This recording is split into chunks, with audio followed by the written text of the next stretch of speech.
അപ്പോഴേ ബീഫും കൂർക്കയും അത് എന്തായാലും പൊളിക്കും. നമുക്കേ അതൊന്ന് നോക്കിയാലോ. നമ്മൾ പണ്ട് ചെറുപ്പത്തിൽ സ്കൂളിൽ പോകുമ്പോഴൊക്കെ ഡിപ്പിയിലൊക്കെ നമ്മൾ കൊണ്ടുപോയിട്ട് കഴിക്കുമ്പോഴൊരു ടേസ്റ്റ്, പിന്നെ നല്ല ചൂടൻ ചോറിൻ്റെ കൂടെ നല്ല കൂർക്കുപ്പേരി, നല്ല ചെറിയ ഇഞ്ചിയൊക്കെ കട്ട് ചെയ്തിട്ടുള്ള ഉപ്പേരി, നമ്മൾ അതിൻ്റെ ഒരു ടേസ്റ്റ് നമുക്ക് എങ്ങനെയായാലും നമ്മുടെ ഒക്കെ മറക്കാൻ പറ്റാത്തൊരു ഇതാണ്. അപ്പം എനിക്ക് ഭയങ്കര ഇഷ്ടപ്പെട്ടൊരു ഐറ്റമാണ് ഈ കൂർക്ക. അപ്പം നമുക്ക് ഈ കൂർക്ക വെച്ചിട്ടേ നമ്മുടെ ഈ ഒരു ഐറ്റം ഒന്ന് ചെയ്ത് നോക്കാം. ബീഫും കൂർക്കയൊക്കെ നേരത്തെ നല്ലോണം കഴുകി കുക്കറിലടിച്ച് ഒരു വിസിലടിച്ച് നേരത്തെ വേവിച്ച് വെച്ചിട്ടുണ്ട് കേട്ടോ.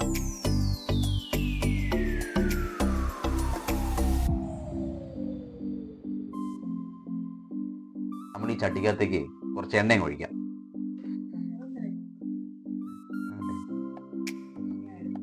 ചൂടായ വെളിച്ചെണ്ണയിലേക്ക് നമുക്ക് കുറച്ച് പെരിഞ്ചീരകം ഇട്ട് കൊടുക്കാം കേട്ടോ.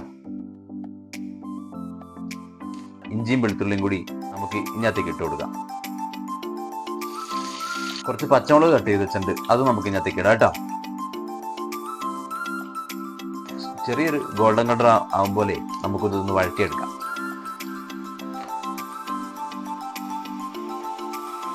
കുറച്ച് കറിവേപ്പിലയും കൂടി ഇടാം കേട്ടോ. ഇതങ്ങ് മൂത്ത് വരുമ്പോഴേ നമുക്ക് ഈ കട്ട് ചെയ്ത് വെച്ച ഉള്ളിയും കൂടി ഇതിനകത്ത് ഇടാം കേട്ടോ. നമ്മൾ തീരെ ചെറുതായിക്കാണ് കട്ട് ചെയ്ത് വെച്ചത്. അപ്പോൾ അതും കൂടി നമുക്ക് ഇതിനകത്ത് ഇട്ടിട്ടേ നല്ലപോലെ വഴറ്റിങ് എടുക്കാം. കുറച്ച് ഉപ്പിട്ട് കൊടുക്കാം കേട്ടോ. കുറച്ച് മഞ്ഞപ്പൊടിയും കൂടി ഇടാം. ഉള്ളി ഒന്ന് വഴന്നു വരുമ്പോഴേ നമുക്ക് ഒരു തക്കാളി കട്ട് ചെയ്ത് വെച്ചിട്ടുണ്ടായിരുന്നു കേട്ടോ. അതും കൂടി നമുക്ക് ഇതിനകത്ത് ഇട്ടിട്ടേ ഇതും കൂടി ഒന്ന് വഴറ്റിയെടുക്കാം.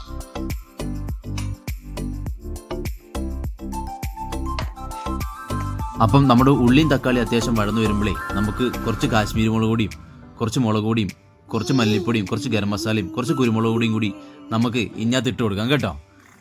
എന്നിട്ട് കുറച്ച് ഇതൊന്ന് മാറ്റി വെച്ചിട്ടേ നമുക്ക് അത്യാവശ്യം എല്ലാം കൂടി വറുത്ത് മിക്സാക്കി എടുക്കാം കേട്ടോ. നമുക്ക്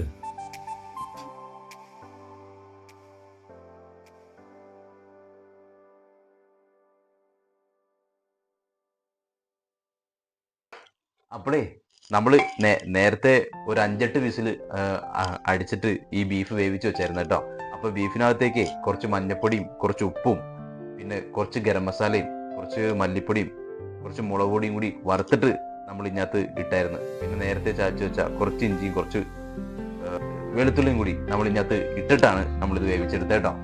അപ്പോൾ എന്തായാലും നമുക്ക് ഇത് ഈ നമ്മൾ നേരത്തെ റെഡിയാക്കി വെച്ച ഈ മസാലയിലേക്ക് ഇതിട്ട് കൊടുക്കാം.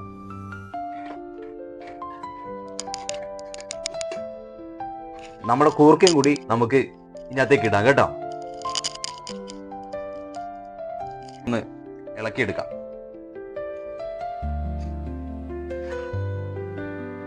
കുറച്ച് തേങ്ങ വറുത്തരച്ച് വെച്ചിട്ടുണ്ടായിരുന്നു കേട്ടോ.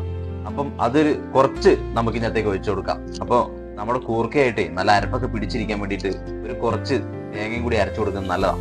തേങ്ങേൻ്റെ അരപ്പ് നല്ലപോലെ ഒന്ന് ഡ്രൈ ആക്കി എടുക്കാം.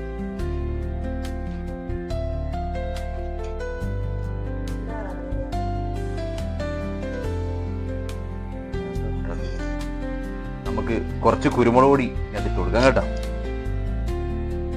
ഒരു കുറച്ച് ഗരം മസാലയും കൂടി നമുക്ക് ഇതിനകത്ത് ഇട്ട് കൊടുക്കാം. കുറച്ച് 2 കറിവേപ്പിലയും നമുക്ക് ഇതിനകത്തേക്ക് ഇടാം കേട്ടോ.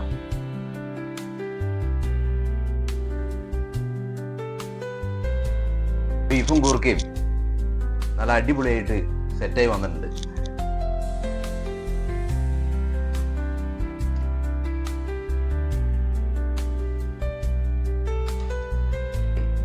ബീഫിൻ്റെ കൂടെ കൂർക്കിട്ട് വെച്ച് കഴിഞ്ഞാലേ പിന്നെ ഒരുപാട് ക്വാണ്ടിറ്റി ഉണ്ടാവും. അപ്പോൾ നമുക്ക് കുറേ പേർക്ക് സെർവ് ചെയ്യാനും കിട്ടും. അപ്പോൾ എന്തായാലും ഇങ്ങനെ ട്രൈ ചെയ്ത് നോക്കാത്തവരാണെങ്കിലേ ഒന്ന് നോക്കി നോക്കണം കേട്ടോ. എന്തായാലും ഇത് വേറൊരു ടേസ്റ്റ് തന്നെ കേട്ടോ. സൂപ്പറാ. നിങ്ങളൂടെ ഒന്ന് ട്രൈ ചെയ്ത് നോക്ക്.